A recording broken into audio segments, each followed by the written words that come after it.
बिस्मिल्लाहिर्रहमानिर्रहीम। अस्सलाम वालेकुम। जुम्मा के दिन कबूलियत वाली घड़ी। रसूल अल्लाह सल्लल्लाहु अलैहि वसल्लम ने फरमाया, जुम्मा के दिन एक घड़ी ऐसी है कि जो मुसलमान उस घड़ी में अल्लाह ताला से भलाई का सवाल करे तो अल्लाह ताला उसको कबूल करते हैं। और आपने हाथ से इशारा किया कि ये वक्त कलील होता है।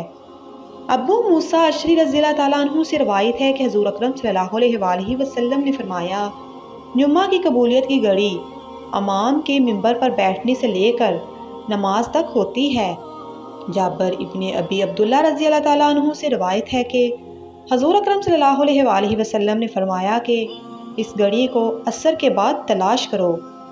अनस बिन मालिक रज़ियल्लाहु ताला अन्हु से रवायत है कि हुज़ूर अकरम सल्लल्लाहु अलैहि वसल्लम ने फरमाया, इस घड़ी को जुम्मा के दिन असर से गुरूब आफ्ताब तक तलाश करो। उम्मीद है आपको आज की वीडियो पसंद आई होगी। अगर वीडियो अच्छी लगी है तो इस वीडियो को लाइक करके ज़्यादा से ज़्यादा शेयर करें। और अगर आपने अभी तक हमारे चैनल मेरा इस्लामिक टीवी को सब्सक्राइब नहीं किया तो जल्दी से सब्सक्राइब करें और हमें अपनी दुआओं में लाजमी याद रखें। मिलते हैं किसी और अच्छी सी वीडियो के साथ। तब तक अपना और अपने प्यारों का ढेर सारा ख्याल रखें। अल्लाह निगहबान।